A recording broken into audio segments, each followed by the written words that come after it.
안녕하십니까. 평생투자 파트너입니다. 오늘 시장이 1900포인트를 살짝 깼다가 잠깐 조금 이제 올라가긴 했지만 엄청난 어떤 하락이었던 것 같습니다. 그래서 오늘 이야기할 것은 사실 오늘 이렇게 방송하는 게 쉽진 않더라고요. 쉽진 않고 더 이것저것 볼 것도 많고 뭐 그렇습니다. 그럼에도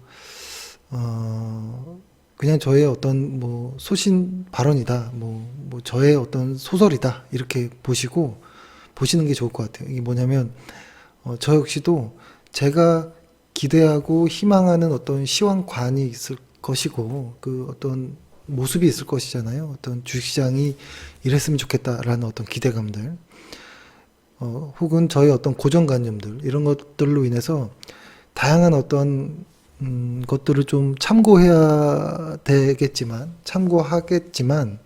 그럼에도 제가 저한테 맞는 어떤 수치들, 어떤 지표들이 좀 더 저에게 눈에 띄는 경우들이 있는 것 같아요. 그래서 저의 어떠한 잘못된 생각이든 맞는 생각인지는 모르겠지만, 그 무언가를 생각했을 때 계속 좀 더, 맞겠지, 이렇게 좀 확신하는 이런 과정들을 겪는 것 같거든요. 이것이 맞는지 틀린지는 뭐 시간이 지나 봐야 알겠지만, 그러니까 제가 이렇게 방송에서 이렇게 떠드는 것이 한 사람의 어떤 개인 투자자 한 사람의 생각이구나 정도로만 참고하시는 게 좋을 것 같아요. 그래서 만약에 그것을 조금 이해해 주신다면 저희 오늘의 어떤 소설은 소설로서 들어보시는 걸로 하시면 어떨까 싶습니다. 그래서 첫 번째는 저는 코스피 지수 이야기겠죠. 코스피 지수는 저는 이제 아주 극심한 저평가 구간이라는 생각을 하게 되었고요. 두 번째 대표 어떤 종목인 삼성전자 역시도 저평가 구간에 이제 진입했다라는 생각을 합니다. 그래서 결론부터 말씀드리면 둘 다 충분히 비중을 늘려도 어떨까라는 생각을 합니다. 충분히. 그래서 하나하나 좀 이야기를 해보면, 일단 소설이니까 그냥 편하게 한번 들어보시고 이렇게 너무 이렇게 확신을 하신다거나 이러진 않으셨으면 좋겠고요. 일단 이렇게 봐야겠죠. 어제 그 카페에 올렸던 영상에서도 말씀드렸던 것처럼 시장이 경기 선행 지수를 찍고 이렇게 올라오는 이런 과정에서 코로나라는 것이 존재했고, 그 다음에 시장의 방향성을 이제 사람들이 좀 무서워하는, 우려하는 이런 것이죠. 왜냐하면 혹시 이렇게 침체로 가는 것 아닐까라는 이런 우려감이죠. 이 코로나라는 것이 갑자기 생겼고, 근데 좀 고민을 많이 해봤는데, 사실 여러 가지 어떤 지표들을 봤는데 한두 개 정도를 빼면 아직까지 이것을 경기 침체라고 봐야 될까라는 뭐 이런 좀 생각은 있어요. 근데 다만 최근에 어떤 하향 조정되고 있는 이러한 것들 지표들이 만약에 한 번 더 안 좋아지면 진짜로 흔히 말하는 더블 딥으로 갈 수도 있지 않을까, 이런 좀 내심 걱정도 있습니다. 왜냐하면 유가가 이렇게 하락을 한 것이 조금 치명타였던 것 같은데요. 사실 이 유가 전망이라는 것은 예상하기가 사실 너무 어렵습니다. 유가 전망이라는 것이 그렇기 때문에 조심스럽고 뭐 그런 것이죠. 그래서 사실 유가라는 것이 이렇게 급락하기 이전에는 코로나 이후에는 이쪽에 대한 어떤 확신이 매우 컸습니다. 왜냐하면 저희가 신뢰하는 여러 지표들 중에 가장 대표적인 것이 경기선행지수를 가장 신뢰하는데요. 이 경기선행지수가 1월에 이렇게 딱 반등하는 모습을 보였죠. 다들. 중국은 이미 먼저 시작했고, 그 다음에 뭐 한국, 미국, 뭐 유럽, 이렇게 전체적으로 다 글로벌 선행지수를 반등을 했는데요. 이 경제에서 나오는 어떠한 그 요인들로가 아닌 경기 외적인 것에서 나온 이런 요인들이 경기 선행지수를 꺾은 적은 없었거든요. 여태까지는.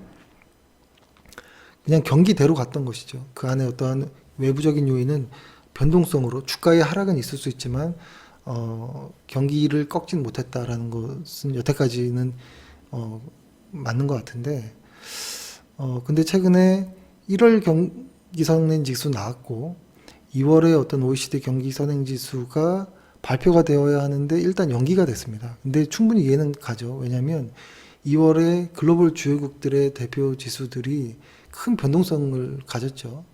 왜냐하면 경기 선행지수의 그 어떤 구성하는 그 항목들에서 거의 많은 나라들이 그 자국의 어떤 주가 지수를 포함하고 있기 때문에 아마 반영하는데 조금 애로사항이 있을 거라는 생각을 합니다. 그래서 연기를 한 것으로 보이는데 그렇기 때문에 뭐랄까요?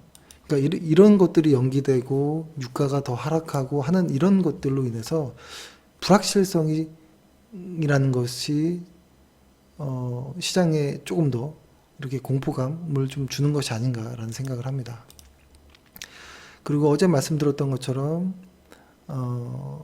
우리가 코로나로 인해서 어떤 처음에는 중국에서 이렇게 확 일어났을 때 어떤 공급의 어떤 측면에서 좀 우려했고 이제는 선진국 나라에서 유럽과 미국에서 이렇게 발생하고 났을 때는 수요 측면에서의 어떤 우려 이런 것들이 생겼는데요. 그리고 이제 플러스 유가라는 것이 하나 생겼고 근데 일단 이 공급 측면에서 이제 본다면 뭐라고 할까요? 일단 중국의 입장에서 봐야 되겠는데 뭐 어떤 통계 자료를 믿을 수 있느냐 없느냐 이런 것을 떠나서 그냥 나온 어떤 발표 자료를 보면 신규 확진자 수가 두 자리 수대로 진입했고 이러한 어떤 과정에서 중국의 무역 기업 한 2,500여 곳에 이 2,500개 정도의 어떤 기업 안 중에서 한 80% 정도 이상이 조업을 재개했다라고 이렇게 나오거든요. 그러니까 이것이 뭐 100% 회복됐다라고 말할 수는 없지만 공급 측면의 불안은 이제 회복 구간으로 접어들은 것 같아요. 접어들은 것 같고 그 다음에 이제 그러면 남은 것은 이 수요 측면일 것인데 이 수요 측면은 이제 우리가 여기서 확인해 볼 수 있는 건 뭐냐면 중국과 한국의 입장을 보는 것이죠. 중국과 한국이 아직은 뭐 단정할 수는 없지만 어떤 신규 확진자 수의 정점을 통과했다라고 이제 보고 있잖아요. 근데 이것이 보면 지역 감염이 확산되고 방역을 시작하고 하고 나서 그러니까 확진자 수가 확 늘면서 지역 감염이 시작되고 이제 방역을 하기 시작한 때부터 해서 한 열흘 정도 때 정점을 통과했다라는 것이거든요. 이것을 꼭 유럽과 미국에 적용할 수는 없겠지만 지금이 그런 시점이 아닐까 뭐 이런 생각을 해요. 그러니까 미국과 어떤 유럽 일부 나라에서의 지금 구간은 초기 구간, 그러니까 감염자 수가 지역사회 감염 확산이 확 됐고 감염이 확 됐고 확진자 수도 늘고 그 다음에 방역이 시작되는 그러니까 그것을 중국과 한국을 통해서 본다면 열흘 정도면 혹시라도 어떤 확진자 수의 어떤 정점을 통과하지 않을까 이런 어떤 생각은 해봅니다.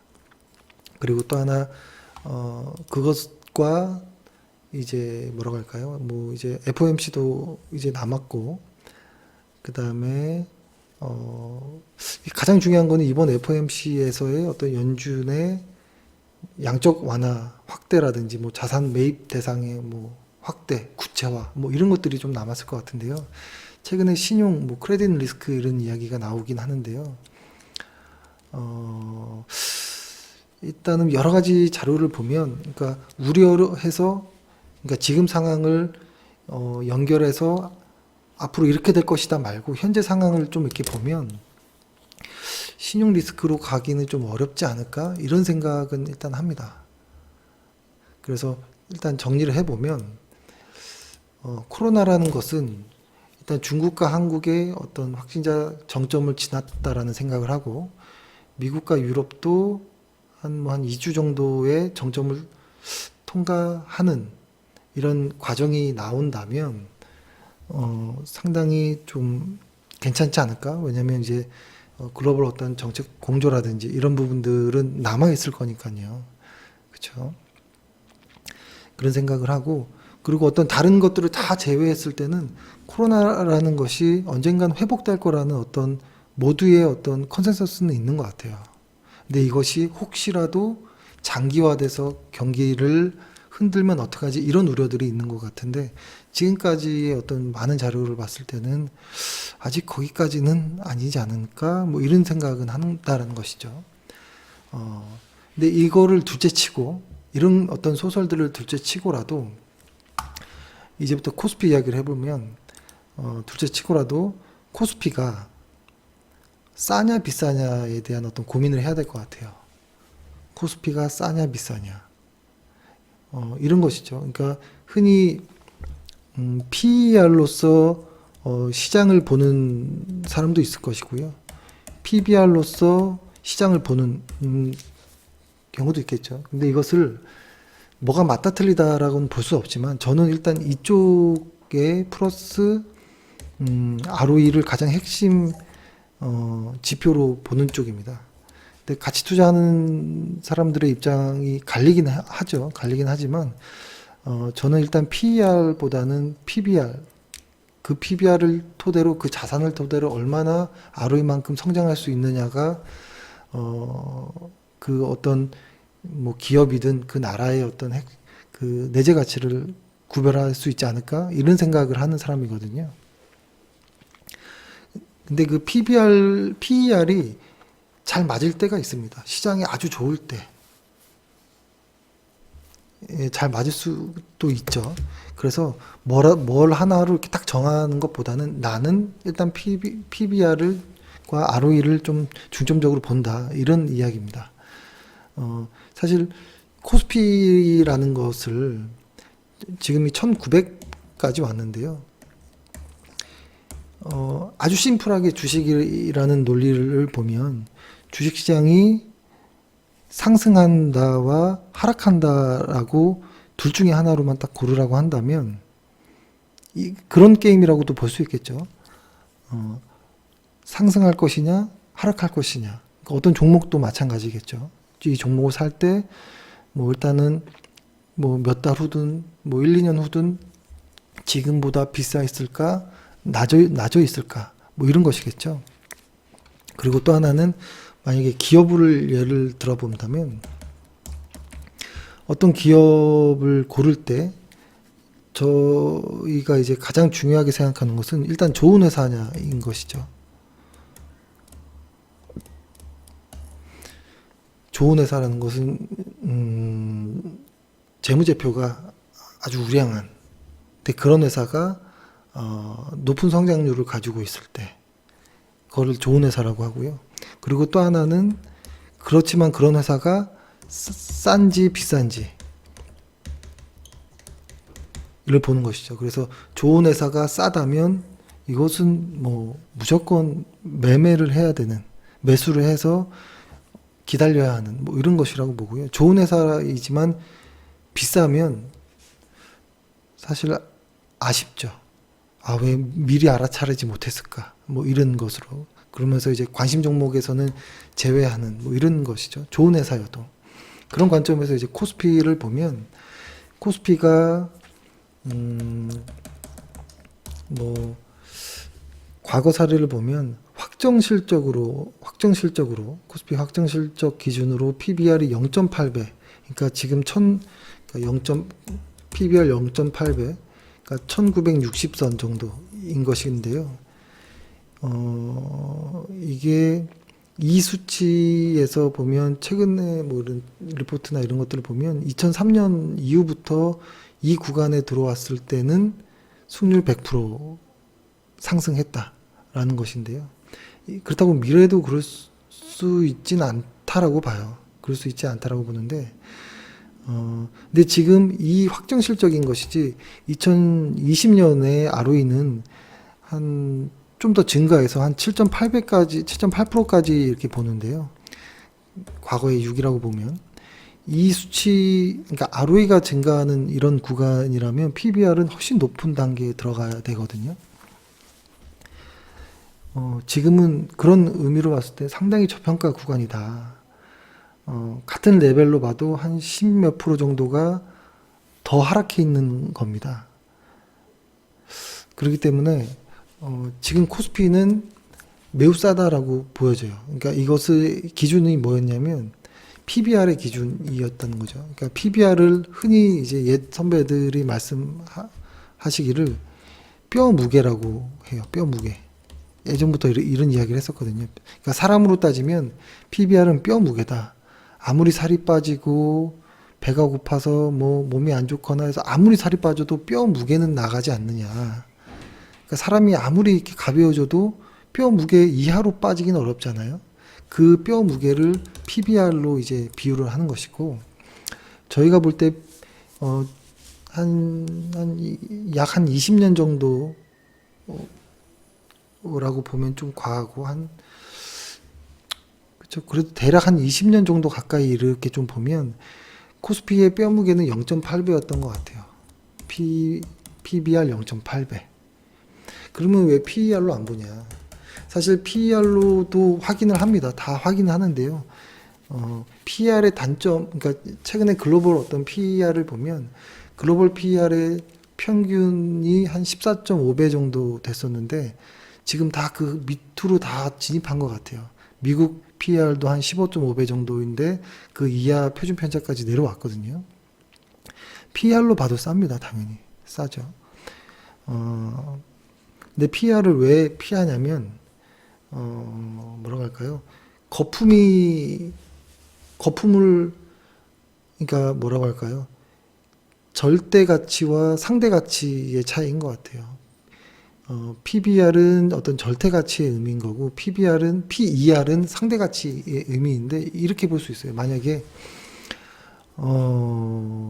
할 말이 없어지는 거예요. 만약에 삼성전자를 예를 들어 보면, 현재 삼성전자의 PER이 만약에 10배인데 싸다라고 누군가 했다라고 해보면 왜 PER 삼성전자 10배는 왜 PER 10배가 싼 거야? 라고 물어보면 흔히 하는 말이 삼성전자가 속해 있는 반도체 업종의 PER이 한 15배 정도 되니까 싼 거야 라고 합니다. 보통 논리가. 그러면 왜 이 업황의 PER이 15가 그러면 기준이 돼야 돼? 라고 하면, 뭐 어떤, 해외 글로벌 어떤 업황에 그래. 그러면 왜 그 글로벌 업황의 PER이 그게 기준이 돼? 그러면 어떤 것이 그래 하면서 끝으로 가면 할 말이 없어지는 이런 논리가 나오거든요. PER의 단점이거든요, 그것이. 그러니까 뭐냐면, 가격을 반영한다라는 것이죠, PER은. 가격을 반영하는 것이기 때문에 가격이 상승해 버리면 PER이 높아져 버립니다. 그래서 그 거품을 반영하는 가격이기 때문에 PER은 좀 과해질 때가 있어요. 그러니까 삼성전자가 그러니까 SK 하이닉스가 꼭 높아진다고 삼성전자가 꼭 높아지리라고 이렇게 뭉뚱그려서 같이 보는 건 조금 애매하죠. 마이크론이 PER이 높다고 꼭 삼성전자가 PER이 높아야 된다라는 것도 어떻게 보면 좀 뭐 논리가 안 맞을 수도 있는 거거든요. 그래서 근데 그럼에도 불구하고 과거 그 한 종목의 PER을 길게 시계를 보면 그 PER은 순이익과 PER은 그 평균 회귀를 한다라는 관점에서는 볼 수 있겠지만 동종업계가 에 비해서 뭐뭐 하니까 뭐 이런 논리로는 좀 위험할 수 있다라고 봅니다. 그래서 이렇게 시장이 안 좋을 때는 조금 더 보수적으로 저는 뼈 무게, 그러니까 PBR을 기준으로 좀 확인한다 라고 생각을 하는 것이죠. 그래서 지금의 PBR의 관점은 이런 것입니다. 글로벌 증시가 더 안 좋아지든 뭐가 됐든 지금의 코스피는 싸다라는 관점이에요. 그러니까 더 하락하거나 어떠한 영향은 있을 수 있습니다. 단기적인 어떠한 변동성은 충분히 있을 수 있는데요. 시간을 투자하는 사람에게는 변동성은 리스크가 요인이 아닐 수 있거든요. 그 실적이 중요한 것이지. 근데 그렇기 때문에 코스피는 절대 가치로 봤을 때도 지금부터는 저평가 구간이기 때문에 저는 뭐 코덱스 200이라든지 이런 쪽의 자산에는 이 상품에는 비중을 좀 무겁게 투자해도 어떨까라는 생각을 하는 것이죠. 예. 그리고 또 하나는 저희가 삼성전자를 참 아깝던 것인데 저희가 삼성전자를 이때 한번 매수했던 것 같아요. 이때 매수해서 요때인가요? 정확히 기억이 안 나는데 잠깐 짧게 매매를 한번 했던 것 같아요. 그리고 사실 요때는 카페에만 올려드리고 실제로 매수는 못했어요. 매수를 못하고 대신에 코덱스 레버리지를 매수했었거든요. 코덱스 레버리지를 그때 왜 코덱스 레버리지를 매수했는지를 설명드리긴 했던 것 같은데 좀 아쉽다라는 생각은 했었던 것 같아요. 확실히. 그러고 나서 근데 사실 왜 코덱스 레버리지를 했었냐면 삼성전자의 실적을 조금 더 기다려봐야 하는 이런 상황이었거든요. 근데 사실 삼성전자는 기다려주지 않았죠. 주가는. 근데 그래서 일단은 약간의 좀 불안함이 있었기 때문에 대신 지수를 사자 뭐 이런 생각이었던 겁니다.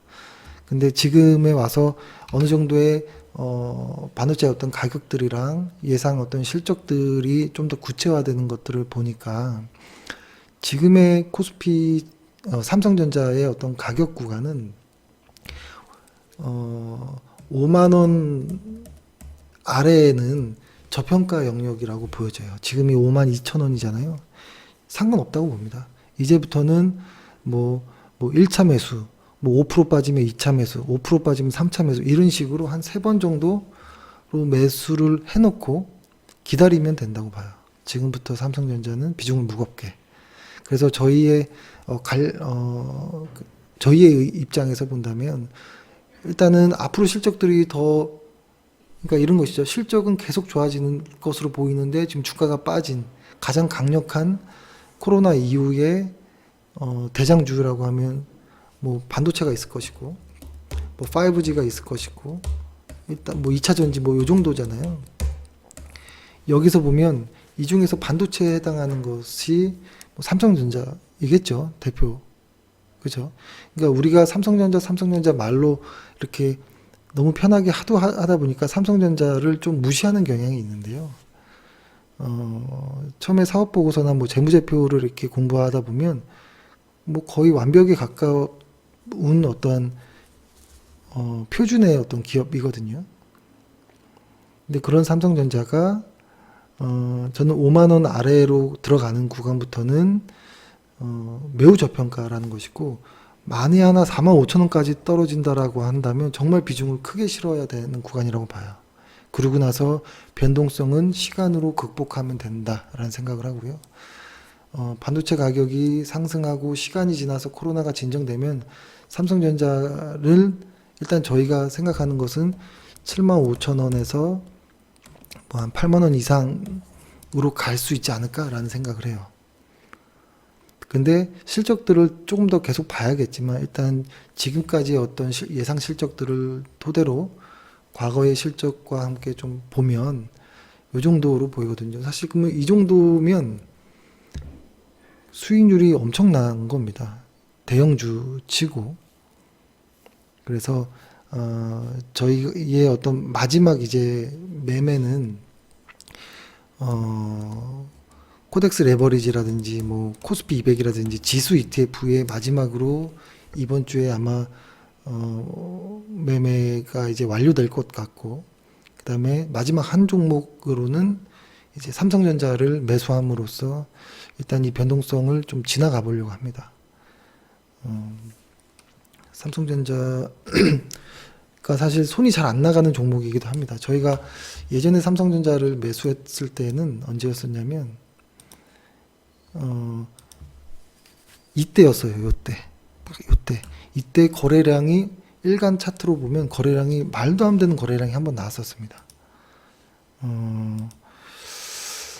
그때가 저는 기억이 좀 생생한데요. 이때였었거든요. 요 당시 때 거래량이 땅 터진 때, 딱 요때였습니다. 딱 25,000원대. 요때 제 후배에게 전화를 했었던 기억이 나요. 후배에게 전화를 해서 야 이거 무슨 일이냐 뭐 이렇게 막 상의했던 기억이 나서 아마 요때부터 매수를 했던 기억이 나는데, 이때 기억이 나고 그 다음에 이때부터 보유해서 정확히 기억이 안 나는데요. 지금 아마 요 언저리 때 매도를 했던 것 같아요. 요 언저리. 근데 이 중간에 계속 추가 매수를 했던 것 같거든요. 그리고 나서부터는 저희가 삼성전자를 좀 하지 말자 이런 얘기를 했었고, 그 다음에 뭐 액면 분할할 때도 강하게 매도 의견을 좀 말씀드렸던 것 같고요. 그 다음에 이때 매매를 했고, 그 다음에 요 언저리 제가 날짜를 봐야 되는데 요 언저리 때 매도를 했고, 그 다음에 요 때는 놓쳤고, 그래서 이제 요 구간에 다시 이제 들어온다면 들어올지 안 들어올지 모릅니다. 그래서 내일부터라도 좀 하락한다면 분할 매수를 시작하려고 하는 것이죠. 그래서 목표가는 한 75,000원에서 8만원 정도가 어떨까. 그러니까 한 50% 정도 상승 여력이 있지 않을까. 그렇다면 충분히 리스크를, 변동성을 흡수해도 되지 않을까, 이런 생각은 듭니다. 뭐 그런 것이죠. 그래서 뭐 이렇게 하고,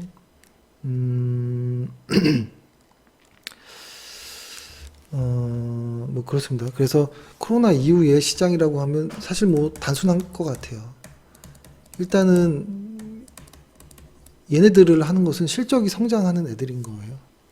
실적이 성장하는 애들. 그래서 저희가 생각할 때 뭐 당연히 반도체 하면은 뭐 삼성전자라든지 SK하이닉스가 뭐 대표 종목일 수 있고요. 뭐 5G 하면 저희는 SK텔레콤, 저희가 최근에 매수한 SK텔레콤과 뭐 RFHIC 뭐 이런 애들이 대장이지 않을까라는 생각을 하고요. 사실 삼성전자 빼고는 다 보유 중에 있습니다. SK하이닉스는 최근에 매수를 했고 분할 매수를 시작했고 오늘도 매수를 했고, 그 다음에 2차전지라고 하면 저희가 최근에 2차전지 ETF를 한 1년 가까이 계속 분할 매수했다가 최근에 시장이 안 좋아질 때 매도를 일단 했고, 그 중에서 2차전지 관련해서 첨보라는 종목 하나만 빼놓고는 다 매도를 했었거든요.